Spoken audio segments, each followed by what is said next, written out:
요즘 들어 주위 사람들이 고개를 돌리거나 슬쩍 자리를 피하는 일을 겪어보신 적이 있나요? 직접적으로 표현하지 않지만 그 짧아진 대화와 어색한 미소 속에서 분명한 불편함이 전해질 때가 있습니다. 혹시 그 원인이 내 입냄새 때문일 수도 있다는 생각 해보신 적 있으신가요? 입냄새는 가까운 가족조차 쉽게 꺼내지 못하는 민감한 문제입니다. 그래서 대다수의 경우 상대는 아무 말 없이 거리를 두는 방식으로 불편함을 나타냅니다. 저는 진료실에서 이런 고백을 참 많이 듣습니다. 선생님, 저는 전혀 알지 못했어요. 제가 그렇게까지 불쾌감을 줄 줄은요. 시니어 건강정보 시청자 여러분 안녕하십니까? 저는 25년 동안 60세 이상 어르신들의 구강 건강을 연구하고 치료해온 의사 김현우입니다. 오늘은 단 하나의 간단한 습관 변화만으로 2주 안에 구취 걱정을 줄일 수 있는 비결을 알려드리겠습니다. 비싼 구강 청결제나 복잡한 시술이 아닙니다. 양치질할 때 치약과 더불어 특별한 천연 재료 한 방울만 추가해주는 것입니다. 이 단순한 변화 하나가 가족과의 소통, 친구와의 교류를 훨씬 편안하게 만들어 드릴 수 있습니다. 파트. 이입 냄새는 단순한 구강 위생의 사안이 아닙니다. 사람과 사람 사이의 관계를 멀어지게 만드는 보이지 않는 장벽이 되기도 합니다. 그래서 스스로 인지하고 개선하려는 노력이 반드시 필요합니다. 그렇다면 입 냄새는 왜 발생하는 걸까요? 많은 분이 나이가 들면 자연스럽게 나타나는 현상이라고 여기시지만 실제로는 명확한 이유가 있습니다. 첫째, 입안 세균의 과다 증식입니다. 음식물 찌꺼기를 세균이 분해하며 생성되는 휘발성 황화물. 이것이 바로 악취의 주범입니다. 썩은 달걀 냄새처럼 톡 쏘는 그 불쾌한 냄새는 이 물질에서 기인합니다. 둘째, 타액 분비 감소입니다. 연령이 증가하면 침샘 기능이 약화되어 입안이 쉽게 건조해지고 세균이 활발히 증식합니다. 침타액은 입안을 자연스럽게 씻어내고 항균 작용을 하는데 이 기능이 저하되면 냄새가 심해집니다. 셋째, 잇몸병입니다. 치주염이나 잇몸 염증이 존재하면 염증 부위에서 냄새가 유발되고 세균이 더 용기하게 증식할 수 있습니다. 넷째, 혀의 설태입니다. 혀 표면에 하얗게 끼는 찌꺼기층에는 세균과 음식물, 잔여물이 축적되며 이곳에서 악취가 강하게 발생합니다. 다섯째, 소화기 기능 저하입니다. 위산 역류나 가스가 올라오면서 입에서 불쾌한 냄새를 유발할 수 있습니다. 이처럼 원인은 각기 다르지만 공통으로 중요한 지점은 입안의 세균 균형을 바로잡는 것입니다. 파트 3. 오늘 이 영상에서는 수천 년간 음식과 약재로 쓰여온 천연재료, 생강진저을 이용한 구강관리법을 통해 그 균형을 되찾는 방법을 구체적으로 알려드리겠습니다. 복잡하지 않습니다. 지금 이 영상을 끝까지 시청하신다면 집에서도 손쉽게 실천할 수 있는 방법과 실제 임상에서 확인된 성과를 함께 소개해 드리겠습니다. 입냄새 때문에 자신감이 하락하거나 가족과의 대화가 불편해진 분들께 이 시간이 새로운 계기가 되길 바랍니다. 경기도에 거주하는 피어르신 74세은 손주들과 시간을 보내는 것을 가장 큰 낙으로 삼으시던 분이었습니다. 하지만 어느 시점부터 손주들이 무릎에 잘 오려 하지 않고 대화 중에도 고개를 돌리거나 자리를 피하는 모습을 보이기 시작했습니다. 처음에는 요즘 아이들이 다 그렇지라며 대수롭지 않게 생각하셨습니다. 하지만 시간이 흐를수록 그 행동이 점점 마음에 걸리셨다고 합니다. 결정적인 계기는 딸의 한마디였습니다. 아버지, 손주가 할아버지랑 이야기할 때 냄새가 난다고 해요. 혹시 치과 한번 가보시는 게 어떨까요? 파트. 그 말을 들으신 피어르신은 그날 밤 잠을 이루지 못하셨습니다. 평생 가족에게 든든한 버팀목이었는데 이제는 냄새 때문에 손주가 다가오기를 꺼린다는 사실이 너무나 충격이었기 때문입니다. 며칠 뒤 피어르신은 저 김현우를 찾아오셨습니다. 선생님, 제 입에서 그렇게 냄새가 납니까? 라고 조심스레 물으시던 어르신의 표정은 걱정과 민망함이 뒤섞인 모습이었습니다.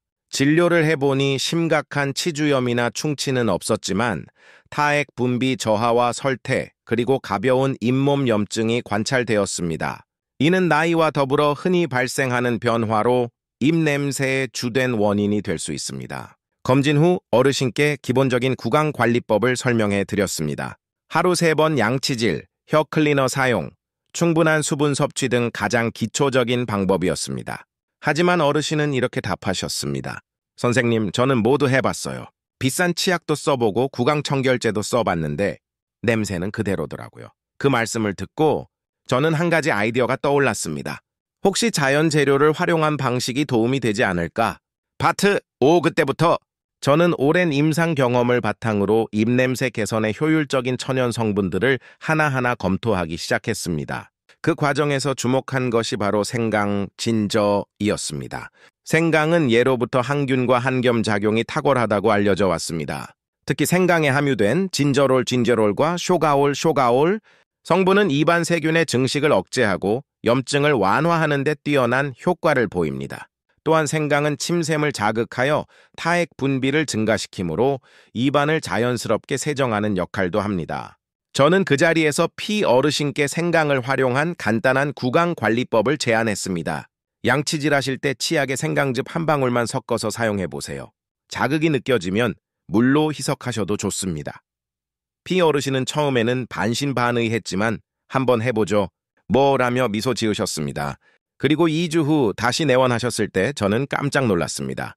입 냄새가 거의 감지되지 않았던 것입니다. 어르신은 밝은 표정으로 이렇게 말씀하셨습니다. 선생님, 손주가 다시 제 무릎에 앉아요. 그냥 그게 너무 고맙네요. 이 경험은 저에게 큰 전환점이 되었습니다.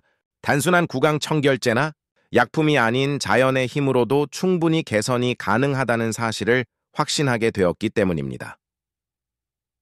파트 6P 어르신의 사례 이후 저는 생강이 어떻게 입냄새 개선에 실질적인 도움을 주는지 과학적으로 분석하기 시작했습니다.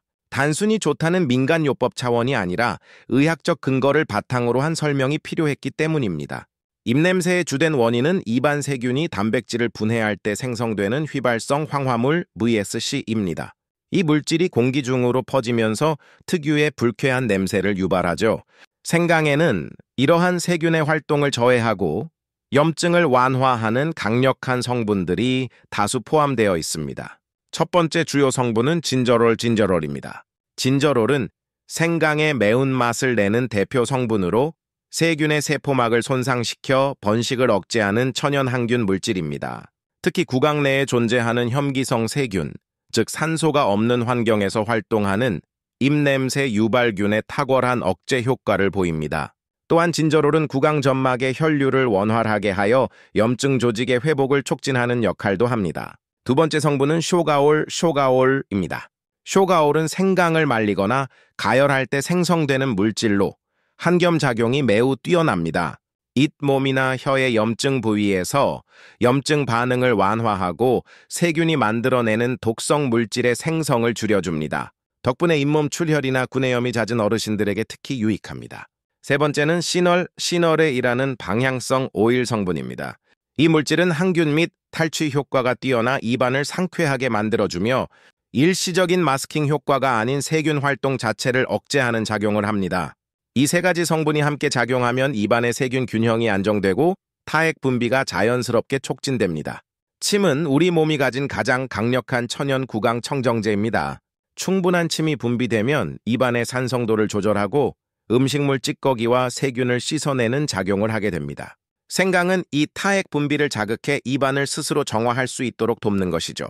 또한 최근 일본과 한국의 치의학 연구에서는 생강 추출물이 구강 내 악취 유발균 프리보텔라, 푸소박테리움의 생장을 억제한다는 결과가 보고되었습니다. 연구에 따르면 생강을 하루 2번 2주간 꾸준히 사용한 그룹에서 구취 수치가 약 45% 감소했습니다. 이처럼 생강은 단순히 냄새를 덮는 것이 아니라 원인균을 직접 억제하고 염증 환경을 개선하는 근본적인 접근법입니다. 게다가 천연식품이기 때문에 장기적으로 사용해도 부작용이 거의 없다는 것이 가장 큰 이점입니다. 결국 생강은 구강 내 미세 생태계를 건강하게 되돌려주는 작은 조력자라고 할 수 있습니다. 파트 7. 지금부터는 생강을 어떻게 사용해야 가장 효과적으로 입냄새를 줄일 수 있는지 실제 임상에서 검증된 3가지 방법을 단계별로 알려드리겠습니다. 복잡하지 않습니다. 집에서도 손쉽게 따라할 수 있고 특별한 도구나 고가의 제품이 필요하지 않습니다. 첫 번째 방법은 생강즙 칫솔질입니다.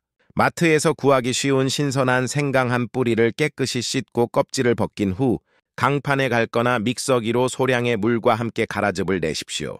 이 생강즙을 소형 병에 담아 냉장고에 보관하면 일주일 정도 사용할 수 있습니다. 양치질할 때 평소 사용하시는 치약에 생강즙 한 방울만 떨어뜨려 섞어서 사용해 주십시오. 매운맛이 염려되면 치약과 생강즙의 비율을 1:1로 희석하셔도 됩니다. 치약의 거품이 생강의 매운맛을 중화시켜 오히려 개운하고 상쾌한 느낌을 줍니다. 양치 시간은 2~3분, 아침 기상 직후와 잠자기 전 하루 2번이 가장 효과적입니다. 필요하다면 점심 식사 후에도 추가로 하셔도 좋습니다. 두 번째 방법은 생강가글, 잎 헹구기입니다. 얇게 썬 생강 3조각을 컵에 넣고 끓는 물을 부어 약 10분간 우려내십시오. 물이 미지근해지면 이 물로 약 30초 정도 입안을 헹굽니다. 식사 후나 간식을 먹은 뒤에 특히 효과적이며 하루 2~3회 시행하면 입안의 냄새가 현저히 줄어듭니다. 이 방법은 침 분비를 촉진하고 음식물 잔여물을 제거하며 세균 증식을 억제합니다. 또한 위에 부담이 되지 않도록 너무 진하게 우리는 것은 피하십시오. 세 번째 방법은 생강 직접 섭취입니다. 자극이 강하므로 위가 약한 분은 주의해야 하지만 생강을 아주 얇게 썰어 식후에 한 조각씩 천천히 씹는 방법도 있습니다. 이렇게 하면 생강의 항균 성분이 직접적으로 입안 점막에 닿아 빠르게 작용합니다. 씹고 난 후에는 반드시 물로 입안을 헹구는 것이 좋습니다. 주의 사항도 있습니다. 1. 생강은 자극이 있으므로 처음에는 소량부터 시작하세요. 2. 입안이 따갑거나 불편한 느낌이 있으면 즉시 중단하고 물로 헹구세요. 3. 신선한 생강을 사용해야 하며 오래된 생강은 효과가 감소합니다. 4. 생강 알레르기가 있는 분은 사용하지 마세요. 너무 뜨거운 물로 가글하지 마세요. 입안을 데일 수 있습니다. 이 방법들을 2주간 꾸준히 실천한 어르신들 대부분이 입냄새 감소뿐 아니라 잇몸 통증 완화나 입안 건조, 개선 등의 변화를 체험했습니다. 하루 2~3번의 작은 실천이지만 꾸준히 하면 구강 환경이 놀랍도록 달라집니다. 파트 8. 생강만으로도 충분히 좋은 효과를 얻을 수 있지만 함께 사용하면 시너지 효과를 내는 천연 재료들이 있습니다. 이 재료들은 모두 우리 주위에서 쉽게 구할 수 있고 오래전부터 구강 건강에 도움을 주는 것으로 알려져 있습니다. 지금부터 생강과 궁합이 좋은 5가지 재료와 입냄새를 줄이는 생활 습관을 알려드리겠습니다. 1. 녹차 그린티. 녹차는 강력한 항산화 성분인 카테킨, 카테친이 풍부합니다. 이 물질은 입안의 세균 증식을 억제하고 냄새의 원인이 되는 단백질 분해 과정을 차단합니다. 티백을 따뜻한 물에 우려내고 미지근해지면 30초 정도 입안을 헹궈보세요. 하루 2~3번만 해도 입안이 훨씬 상쾌해지고 구취가 눈에 띄게 줄어듭니다. 단, 카페인이 있으므로 밤늦게는 피하는 것이 좋습니다. 2. 바카 페퍼민트. 박해는 멘톨. 성분이 들어있어 강력한 냄새 제거와 세균 억제 효과가 있습니다. 신선한 잎을 씻거나 말린 바카를 차로 우려 마셔도 좋습니다. 단, 위가 약한 분은 자극이 느껴질 수 있으니 하루 1~2회만 사용하세요. 3. 레몬 속 구연산, 시트릭 애시드은 침샘을 자극하여 타액 분비를 늘리고 입안을 산뜻하게 만듭니다. 레몬 한 조각을 물에 넣어 레몬수를 만들어 마시거나 레몬즙 몇 방울을 물에 타서 헹궈도 좋습니다. 단, 산성이 강하므로 너무 자주 사용하면 치아 범랑질이 손상될 수 있어 주의하세요. 4. 정향 클로브. 정향은 예로부터 천연 소독제로 사용되어 왔습니다. 오이게놀, 의게놀이라는 성분이 항균 진통 효과를 내어 잇몸 염증과 입냄새를 완화합니다. 정향 1~2개를 씹거나 정향차를 만들어 하루 1~2번 마셔보세요. 향이 강하므로 소량만 사용하는 것이 좋습니다. 5. 계피 시나몬. 계피의 신나말데하이드, 친나말데하이드는 세균 증식을 억제하고 구강 내 염증, 반응을 줄이는 데 도움을 줍니다. 계피를 따뜻한 물에 우려내거나 차 형태로 마시면 입안이 개운해지고 혈액순환에도 좋습니다. 단, 고혈압 약을 복용 중이신 분은 사용 전 의사와 상의하세요. 이 5가지 재료를 생강과 번갈아 사용하면 입냄새 관리가 훨씬 수월해집니다. 예를 들어 월요일에는 생강, 화요일에는 녹차, 수요일에는 레몬, 목요일에는 정향, 금요일에는 계피를 사용하는 식으로 주간 루틴을 만들어 보세요. 또한 식습관과 생활습관도 매우 중요합니다. 마늘, 양파, 커피, 알코올, 담배는 구취를 악화시키므로 피하는 것이 좋습니다. 하루 7~8잔 정도의 수분 섭취는 필수입니다. 식사 후에는 가볍게 물로 헹구거나 생강 혹은 녹차로 가글해 주세요. 잠들기 전에는 반드시 혀를 부드럽게 닦아 설태를 제거하세요. 스트레스가 심하면 침 분비가 줄어드니 가벼운 산책이나 호흡 명상으로 긴장을 풀어주는 것도 도움이 됩니다.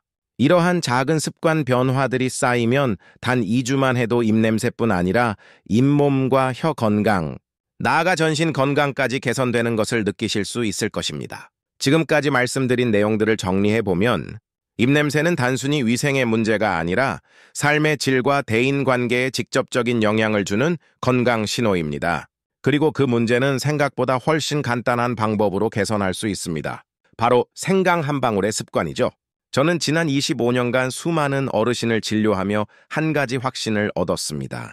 포기하지 않는 분들은 반드시 변화를 체험한다는 것입니다. 비싼 약이나 시술보다 중요한 건 매일의 꾸준함입니다. 아침과 저녁 생강즙 한 방울을 치약에 섞어 양치하고 식후에는 녹차나 레몬수로 헹구며 충분한 수분을 섭취하는 것. 이 단순한 루틴이 여러분의 구강 건강을 완전히 바꿀 수 있습니다. 서울에 사는 H할머니는 평생 가족을 위해 헌신하셨던 분입니다. 그런데 최근 몇 년간 가족 모임이 줄고 손주들이 잘 찾아오지 않아 마음이 외로우셨다고 합니다. 어느 날 며느리가 조심스럽게 말씀드렸죠. 어머님, 혹시 치과 검진 한번 받아보시는 게 어때요? 요즘 입에서 냄새가 조금 나는 것 같아요. 그 말을 들으신 H할머니는 처음엔 큰 충격을 받으셨습니다. 하지만 포기하지 않고 생강 양치법을 꾸준히 실천하셨습니다. 3주 후 다시 뵈었을 때 표정이 완전히 달라져 있었습니다.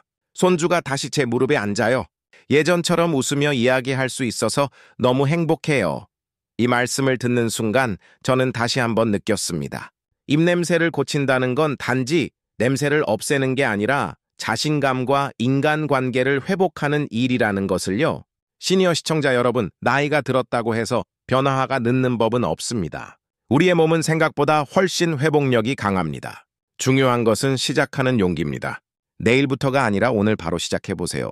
마트에서 신선한 생강 하나를 사오고 양치대 옆에 작게 잘라둔 생강즙 한 병을 준비해 두는 것부터 시작하시면 됩니다. 처음에는 큰 차이를 못 느낄 수 있지만 1주일, 2주일이 지나면 분명 달라진 자신을 만나게 될 것입니다. 입냄새 때문에 자신감을 잃은 모든 분께 말씀드리고 싶습니다. 여러분의 미소는 아직 늦지 않았습니다. 가족과 함께 웃고 친구들과 편안하게 대화할 수 있는 그날이 반드시 찾아옵니다. 마지막으로 의료적 조언을 드리자면 입냄새가 심하거나 오래 지속된다면 단순한 구강 문제 외에도 위장, 비염, 당뇨, 간 기능 등 전신 질환이 원인일 수 있습니다. 이런 경우에는 반드시 전문의를 찾아 정확한 진단을 받으시기 바랍니다. 오늘 영상이 여러분의 새로운 시작이 되길 바랍니다. 저는 치과의사 김현우 그리고 시니어 건강 정보였습니다. 건강하고 향기로운 하루 되세요. 감사합니다.